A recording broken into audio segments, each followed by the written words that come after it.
अब जो आप लोगों ने बताया था कि जो हमारा रीजनल कल्चर है, हमारे लैंग्वेज से, ड्रेस से और हमारे गॉड और गॉडेस से, लिविंग स्टाइल से, जो हमारा रहने का तरीका है, खान पान का तरीका है, फूड स्टाइल से।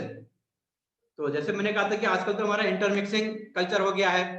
रीजनल कल्चर की जगह सब जगह सारे कल्चर मनाए जा रहे हैं, सारे देवी देवताओं की पूजा हो रही है। और इसका कारण हमने बताया था कि आपका क्या हो गया, ये हमारा जो ग्लोबल वार्मिंग है, सॉरी ग्लोबलाइजेशन है, और अदर्स में हमारे ये टेक्नोलॉजिकल डेवलपमेंट है। इन सबको देखते हुए हमारा ये ग्लोबल सॉरी जो ये इंटरमिक्सिंग जो कल्चर है वो हमें देखने को मिल रहा है। और इसके बाद जो हमने आपसे बात की थी, एक पहला हमने कहा कि लैंग्वेज इसमें किस तरह से हेल्पफुल है रीजनल कल्चर में।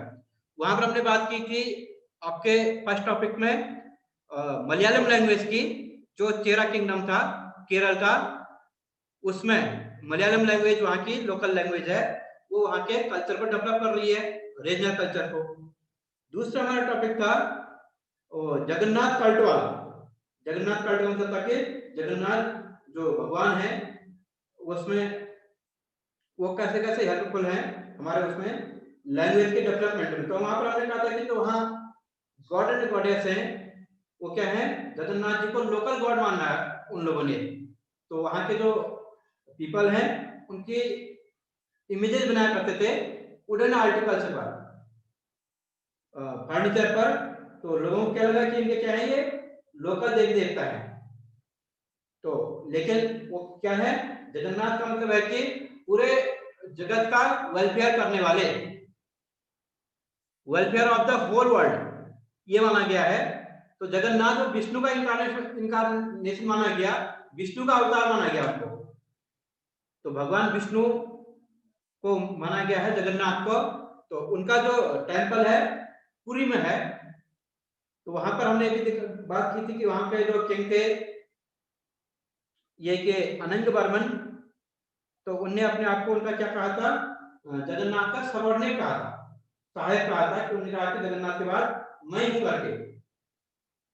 और उससे वाला आप एक बार करोगे तो गंगा डायनेस्टी के जो थे एक अनंत वर्मन करके, उनने जगन्नाथ जी का टेंपल बनाया था पुरी में। पुरी जगह है एक नाम। तो उसमें कहा गया है कि ये 12th सेंचुरी की लगभग बात थी। अब आपसे जब पूछा जाता है कि जगन्नाथ जी का टेंपल कब बना, तो 12th सेंचुरी में बना है। किसने बनाया है, अनंत वर्मन ने बनाया है। अनंत वर्मन की जो डायनेस्टी थी गंगा डायनेस्टी थी। और कहां बनाया, उड़ीसा में पुरी नामक जगह पर। उसके बाद 1230 में अनंग वर्मन आते हैं वहां पर, या अनंग भीमा थर्ड, अनंग भीमा थर्ड। तो उनने भी अपने राज्य को क्या किया था, विष्णु जी को या जगन्नाथ जी को डेडिकेट कर दिया था, और अपने आप को भगवान विष्णु का सबऑर्डिनेट मान लिया था। सबऑर्डिनेट मीन्स सहायक या डिप्टी ऑफ द गॉड, ये कहा था उन्होंने, डिप्टी ऑफ द गॉड। तो आपसे पूछा जाएगा कि डिप्टी ऑफ द गॉड किसने कहा था अपने आप को, तो वह है अनंग भीमा थर्ड। अब यहाँ पर हमने राजपूत और ट्रेडिशन ऑफ हीरोइज्म की बात की थी। जो राजपूत रूलर्स थे उनसे भी हमें कल्चर देखने को मिलता है, रीजनल कल्चर। अब राजपूतों का क्या कल्चर होता है, अपनी आन बान और शान के लिए लड़ना, अपने राज्य के विस्तार के लिए जी जान से जुटना, यह उनका अपना कल्चर होता है। तो उसी में वही उनका हीरोइज्म है, हम किसके आगे नहीं झुकेंगे, सर कटा लेंगे लेकिन सर झुकाएंगे नहीं। तो जो उनको फॉलो करते हैं उन सब ने भी ऐसा ही सीखना है। Heroism tradition of the heroism, बहादुर की गाथा हम कह सकते हैं। तो वहीं पर हमने कहा था कि वहां पर कुछ क्या थे, मिनिस्ट्रल्स थे, मिनिस्ट्रल्स। तो मिनिस्ट्रल्स क्या होते हैं, जो राजाओं की गाथा को गाते हैं। वैसे वो होते हैं कि भगवान की गाथा को गाते हैं राज दरबार में, पोएटिक फॉर्म में, लेकिन वहां राजाओं की गाथा को गाते हैं। एक हमें यहाँ राजा का फोटो दिया गया है, उसके आगे लिखा है कि Prince Raj Singh of Bikaner, Prince Raj Singh of Bikaner, ये कहा गया है। अच्छा, और इसके बाद जो अदर, इसके बाद हम जो हमें बात करनी थी, इसमें क्या है कि did women find a place with in these stories. अब ये कह रहा है कि जो ये सब हमारी कहानियां चल रही हैं, क्या यहाँ पर कुछ वुमेन्स को भी कुछ जगह मिली होगी, उनकी भी कहानियां होंगी करके। ये बिल्कुल सही है। यहाँ पर जहाँ पर राजाओं की कहानी है, वहां पर उनकी वुमेन की भी कहानी है। अब कहीं पर तो क्या है कि वुमेन की कहानी सेपरेटली है, कहीं पर उस राजा से लिंक करके ही है। अब राजा से लिंक करके कैसे? उसमें कहा गया है कि जो बहादुर किंग हुआ करते थे, उसमें उनकी जो वाइफ्स हुआ करती थी, वो भी हमेशा साथ निभाती थी। दूसरा ये था कि कभी कभी जो वुमेन होती थी, उनके कारण लड़ाई हुआ करती थी। अब उनके कारण कैसे लड़ाई होती होगी? हो सकता है कोई अपनी सिस्टर को बचाने के लिए, कोई अपनी वाइफ को बचाने के लिए दूसरे राजाओं से भिड़ जाता होगा। तो हमने देखा होगा जो पृथ्वीराज चौहान थे और जयचंद थे और जो एक मोहम्मद गोरी थे, उन लोगों में क्या होता था उस समय? राजाओं का एक टारगेट क्या होता था? उसने कहा कि हमें उस राजा की लड़की से शादी करनी है। अगर वो राजा नहीं चाह रहा है अपनी लड़की की शादी करना उससे, तो ये भी उन दोनों के बीच क्या बन जाता था? बैटल मैटर बन जाता था, मैटर ऑफ द बैटल, लड़ाई का झगड़ा, लड़ाई झगड़े का कारण बन जाता था। तो वहां पर भी क्या आ गया? वुमेन को भी वहां पर उसके कारण वुमेन को बचाने के लिए लड़ाई हुई वहां पर। और दूसरा यह है कि हमें सती सिस्टम याद होगा। सती सिस्टम कहते हैं हम, जिसमें जो महिलाएं हैं पुरुषों के साथ, उन्हें भी चिता पर जिंदा जलना होता है। अब आप क्या कहेंगे इसको? आप इसको ट्रेडिशनल ऑफ हीरोइज्म भी कह सकते हैं कि महिलाएं इतनी बहादुर होती थी या इतनी समर्पित होती थी अपने हस्बैंड के प्रति, उन्हें भी सती सिस्टम में जलना होता था, जिंदा ही। जिंदा महिलाओं को चिता पर रख देते थे अपने पतियों के साथ जीने के लिए। सती सिस्टम राजा राम मोहन राय ने इसको एंड किया था 1928 में। यह हो गया। तो क्या हो गया? ये कहता है कि महिलाओं का स्थान कहां पर है। तो हम कह सकते हैं कि महिलाओं के कारण भी क्या हो रहा है, ये बहुत सारी चीजें हमें देखने को मिली थी। और दूसरा आप कह सकते हैं कि जैसे हमने कहा कि हमारे फ्रीडम स्ट्रगल में रानी लक्ष्मीबाई का प्लेस है, उन्हें अपने आप ही क्या किया था? उन्हें भी कहा था कि हम लास्ट एंड तक क्या करेंगे? स्ट्रगल करेंगे। अच्छा, इसके बाद आ गया हमारा बियॉन्ड रीजनल फ्रंटियर्स। अब जो रीजनल फ्रंटियर है, रीजनल कल्चर है, इससे अलावा भी कुछ हमारे पास अदर कल्चर हैं।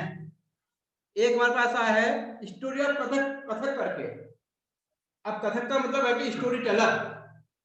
जो टेम्पल्स में स्टोरी टेलर होते थे उन्हें हम कथक कहा गया है। तो डिलीट मार देते यहाँ से। ये डॉन कौन है भाई? अरे डिलीट मार दो। बेटा कोई ये अदर नेम से अपनी आईडी बनाया है तो या तो वो अपनी आईडी चेंज कर ले या हम यहाँ से रिमूव करते हैं। तो हम कथक की बात कर रहे हैं। कथक मीन से कथा कहा गया है। कथा मीन से story teller in the temples, मंदिरों में या कहीं फेमस प्लेसेस पर या राज दरबार में कहानियां कहने वाले लोग, उन नाम क्या कह देते हैं? कथक कहा गया है। अच्छा, अब ये कथक से ही क्या बना रहा हमारा? कथा बना है।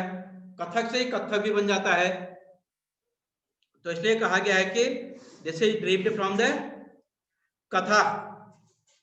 बेटा ढूंढ गया कौन है? ढूंढ ये। यस, ढूंढ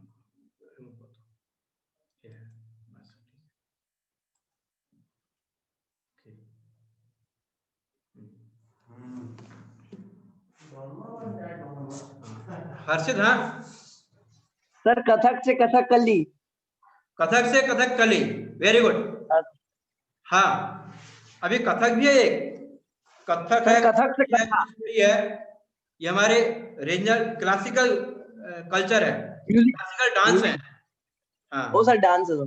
यस। तो अब इसमें क्या हो गया? हर जगह की कथाएं, देवी देवताओं की कथाएं ये भी होती थी। अब राजाओं की कथाएं, क्योंकि आपको पता है कि जो एंशिएंट टाइम था और मिडिवल टाइम था, उसमें राजाओं को भगवान का दर्जा दिया जाता था। The king were like the God, तो उसमें भगवान के नाम पर उन्हीं को पूजा जाता था। आप ये भी कह सकते हैं। तो इसमें आपको एक दिखाया गया है कि जो एक खजुराहो टेम्पल में एक डांस क्लास दिखाई गई है। ये क्लासिकल डांस में है, ऐसे ऐसे लोग उस समय एक डांस क्या करते थे वाली बात है। अच्छा, एक हमारा ये फोक डांस का देते हैं, फोक डांस या फोक प्ले। एक क्लासिकल डांस होता है, एक फोक डांस होता है। फोक डांस का मतलब होता है कि रीजनल कल्चर पर बेस्ड ऐसा कोई डांस है जो वहां के देवी देवता, गॉड और गॉडेस की स्टोरी को हमें समझाता हो, दिखाता हो। सर एक फोक म्यूजिक भी होता है ना, फोक आपको म्यूजिक, होता है तो गीत संगीत वाला। हाँ, तो जैसे आपने हम आप लोग समझ सकते हैं, जैसे सरदार लोगों का क्या मिलता है, उनका एक अपना, जब उनका अपना एक झांकी निकलती है सरदार लोगों की, उसमें वो क्या करते हैं, अपना फोक डांस शो करते हैं। कुछ लोग उसमें क्या करते हैं, कुछ गॉड और गॉडेस को खुश करने के लिए, अपने भगवान को खुश करने के लिए कुछ परफॉर्मेंस कर देते हैं डांस टाइप का। भांगड़ा करते हैं, भांगड़ा, उनकी झांकी निकलती रहती है, कुछ लोग भांगड़ा करते रहते हैं। वो क्या है, वो उनके यहाँ रिलीजियस कल्चर है उनका। ऐसे ही उत्तर प्रदेश में भी एक होता है, ये वृंदावन के आसपास, वहां रासलीला होती है, और कोई राधा बन जाएगा, कोई कृष्ण बन जाएगा। अगर ऐसे कुछ सेलिब्रेशन होते हैं तो क्या करेंगे, वैसे ही कुछ एक्टिविटी करेंगे जैसे हम कृष्ण और राधा की पढ़ते और सुनते हैं, उसे रासलीला कहा गया है। तो आपसे पूछा जाएगा कि ये जो रासलीला है वो कहाँ का फोक डांस है, यूपी का है। तो ये तो हो गया फोक डांस है, और ये कहता है क्लासिकल डांस है। तो क्लासिकल डांस का मतलब ये हो गया कि फोक डांस से भी ऊपर क्लासिकल डांस में यहाँ पर बहुत अच्छी तरह से डिफाइन नहीं किया गया है। यहाँ कहा गया कि जो क्लासिकल डांस है उसका मतलब ये माना गया है कि डांस ऑफ द एक्सपर्ट, कोई अपने किसी अपने उस काम को करने के लिए क्या है, स्किल है उसमें, एक्सपर्ट है, बहुत अच्छी तरह कर सकता है, और बहुत अच्छी तरह क्या कर सकता है, देवी देवताओं की, गॉड और गॉडेस की स्टोरी को समझा सकता है, चाहे गा करके समझाओ, चाहे डांस फॉर्म में समझाए, चाहे किसी अदर परफॉर्मेंस करके समझाए, उसे कहा गया है कि क्लासिकल डांस है। अब उसमें हमारे यहाँ कुछ क्लासिकल डांस बताए गए हैं, इसमें से तो क्लासिकल डांस है। अब 6 classical dance forms of the India कहा गया है। पूछा जाएगा कि आपकी बुक के अकॉर्डिंग 6 क्लासिकल डांस फॉर्म्स हैं, हालांकि कहीं पर मैं 8 भी देख रहा था। तो हम बात करेंगे 6 की। तो 6 में हमारे जो डांस फॉर्म्स दिए गए हैं, इसमें आपके लिखा हुआ है, तो नीचे लिखा, एक जगह लिखा है, ये जो क्लासिकल डांसेज हैं, भरतनाट्यम तमिलनाडु का डांस, क्लासिकल डांस है। कथकली केरला का है, और ओडिसी उड़ीसा का है, कुचिपुड़ी आंध्रा का है, मणिपुरी मणिपुर का है, और जो रासलीला है वो फोक डांस है। और एक हो गया कथक हो गया। क्लासिकल डांस पूछ लेता है कभी कभी वो, कहाँ का क्लासिकल डांस क्या है करके, इसको हम लिख लेते हैं एक बार। क्लासिकल डांस, यहाँ पर क्लासिकल डांस है, तो 6 बताए गए हैं नंबर। अब यहाँ पर इसने 5 बताया, हम 5 को ही नोट कर लेंगे। यहाँ पहले बताया कि भरतनाट्यम,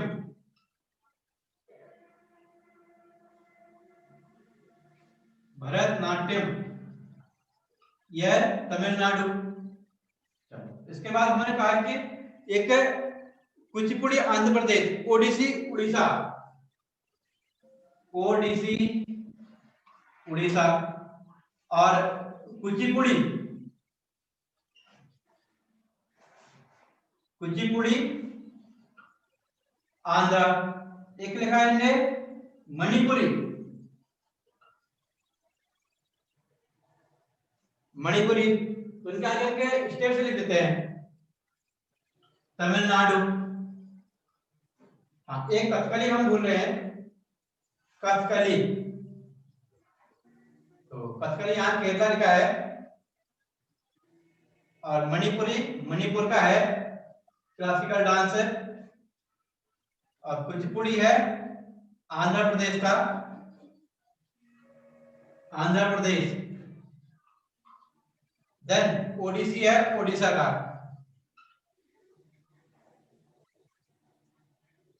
और एक आपका कथा की लिखा है, उसको मतलब कथा बताया गया है। इतने हो गए। और इसमें से पूछा जाएगा कि ये कौन कौन से हैं, कहां कहां के हैं करके। अच्छा, इसके बाद कहा गया कि paintings for patterns the tradition of miniatures. इसके बाद हम बात करते हैं paintings for patterns, paintings for patterns the tradition of the miniature. तो एक शब्द सर जैसे इसमें आया है, ओके, और एक शब्द आया है मिनिएचर आया है, मिनिएचर।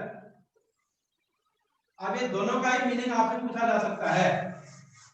यहाँ पर पैटर्न का मीनिंग क्या हो सकता है, या मिनिएचर किससे बिलोंग करता है करके। तो पैटर्न का मतलब होता है ऐसे एक्सपर्ट्स जो म्यूजिक में स्किल जिनको प्राप्त हो, पेंटिंग में स्किल जिनको प्राप्त हो, उनको एज ए एम्प्लॉयड पर्सन रखना। जैसे होते हैं ना, कोई क्राफ्ट पर्सन होता है, अच्छा खासा कारपेंटर होता है, कोई अच्छे खासे मॉडल्स बना लेता है, कोई अच्छी खासी वॉल पेंटिंग बना देता है, और कोई क्या करता है, कोई अच्छा खासा म्यूजिक वाला होता है। तो ऐसे लोगों को क्या करना, एज ए एम्प्लॉयड पर्सन रखना, सैलरी बेस्ड रखना। तो उसे हम कहते हैं पैटर्न से कह देते हैं। तो पैटर्न से के लिए मैं एक सेंटेंस लिख दे रहा हूं, skilled person as a employ, या employed person by their skills. तो पैटर्न से लिख देते हैं, पैटर्न से skilled person based on their salary. Sir जैसे मधुबनी का मधुबनी पेंटिंग। हाँ, बेस्ड ऑन सैलरी या एम्प्लॉयमेंट। हो गया। मिनिएचर हमारी एक प्रकार की आर्ट है, ड्राइंग है। Small size of the painting is known as the miniature. Miniature क्या है, स्मॉल साइज पेंटिंग है, स्मॉल साइज पेंटिंग। अब जो स्मॉल साइज पेंटिंग है तो मेनली किस पर बनाई जाती है, पेपर पर, क्लॉथ के पीस पर, या किस पर बनाई जाएगी, या बनाई जाएगी किसी छोटे पीस पर। तो उसे कहा गया है मिनिएचर कहा गया है। और क्या होगा, वाटर कलर होगा उसमें, वाटर कलर मिनिएचर। तो जो मिनिएचर तो बनाया जाएगा, किस पर बनाया जाएगा, paper, piece of cloth by water colour, by water colour, यह हो गया मिनिएचर। तो उसमें कहा गया है कि जो मिनिएचर है, तो उसमें बहुत बड़ी पेंटिंग फेमस नहीं थी, छोटी छोटी पेंटिंग थी। अब लोग क्या करते थे उस समय, जैसे कुछ राजाओं ने क्या कर दिया, वहां कहीं इधर मुगलों के समय में, और जो अदर किंग थे, उनने क्या करना शुरू कर दिया, किसी ने दिल्ली पर अटैक कर दिया है, किसी ने वहां कोलकाता पर अटैक कर दिया है, किसी ने यहाँ यूपी में कहीं पर अटैक कर दिया, लखनऊ के आसपास अटैक कर दिया। तो उसमें जो वहां राजा थे, वो क्या कर दिए, वो पहाड़ों की ओर को भाग गए। जो हिली स्टेशन हैं आपके, जैसे हिमाचल प्रदेश की ओर हो गया, नॉर्थ ईस्ट की ओर हो गया, उत्तराखंड की ओर हो गया, जम्मू की ओर हो गया, ये पहाड़ी स्टेट माने गए, हिल स्टेट, अपनी जान बचाने के लिए। तो वहीं पर उन्होंने क्या करना शुरू कर दिया, वहीं पर उन्होंने अपनी पेंटिंग दिखानी शुरू कर दी। उनके जो राज दरबारी होंगे या कुछ और होंगे, उन्होंने कहा कि यहीं पर पेंटिंग दिखाई दी जाए जहां पर है। तो इसमें कुछ हिमाचल के कुछ पेंटिंग्स हैं। एक पेंटिंग कही गई है बसोली पेंटिंग, और एक कांगड़ा पेंटिंग। कांगड़ा पेंटिंग और बसोली पेंटिंग दोनों ही हिमाचल की फेमस पेंटिंग है। तो पूछा जाएगा कि बसोली पेंटिंग और कांगड़ा पेंटिंग कहाँ है करके। एक का नाम है बसोली पेंटिंग, बसोली पेंटिंग। एक है Kangra school of painting, Kangra school of painting करके है। तो वहां के स्कूल्स में पेंटिंग चलती थी, तो लोग इसमें एक्सपर्ट हो गए थे, बसोली पेंटिंग और कांगड़ा स्कूल ऑफ पेंटिंग। ये 2-3 तरह की पेंटिंग्स में बताई गई है।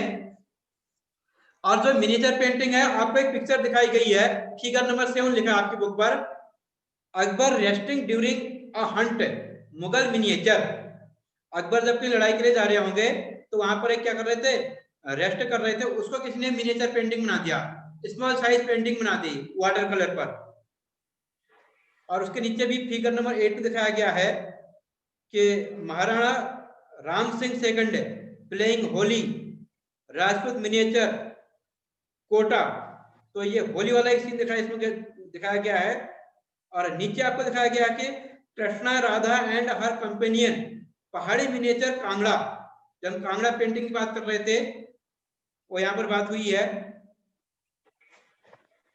और तो हमने क्या की, तो 17वीं सेंचुरी में जो एक क्या थी, रीजनल जो पेंटिंग डेवलप हुई थी उसे हमने क्या कहा, बसोली पेंटिंग कहा।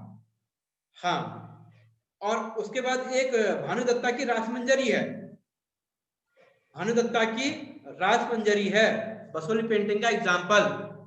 हाँ, भानुदत्ता रासमंजरी लिखा है बसोली पेंटिंग का एग्जाम्पल, भानुदत्ता रासमंजरी,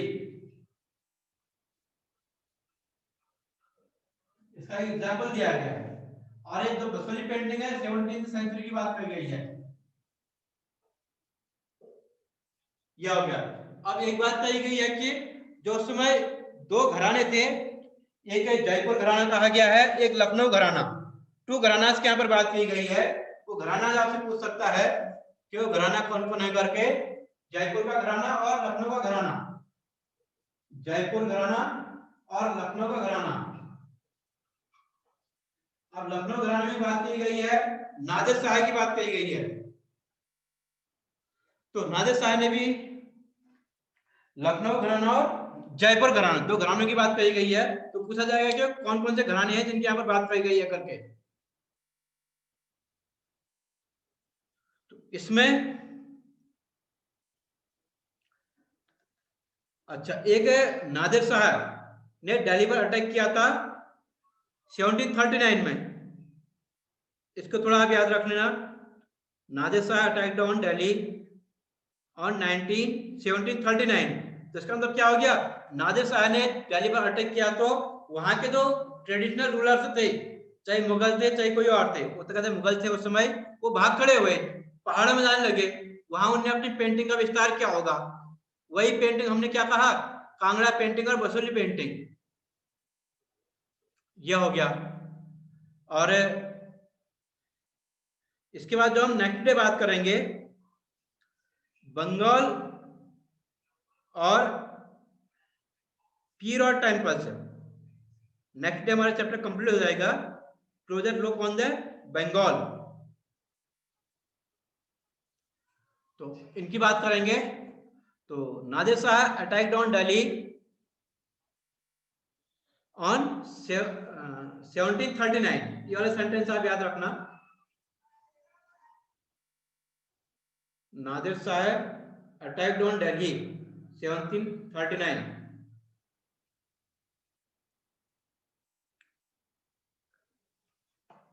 और जो हम यहाँ लखनऊ वाले की बात कर रहे थे उसका नाम था वाजिद अली शाह। ये पूछा जाता है, वाजिद अली शाह है, अली शाह है। और जो हम बात कर रहे थे, नादिर शाह ने जो अटैक किया था, नादिर शाह ने अटैक किया था 1739 दिल्ली पर, ये तो इन्हीं से क्वेश्चन बनते हैं आपके, क्योंकि ये जो चीजें पढ़ाई जा रही है इन्हीं से क्वेश्चन बनने हैं। क्लियर?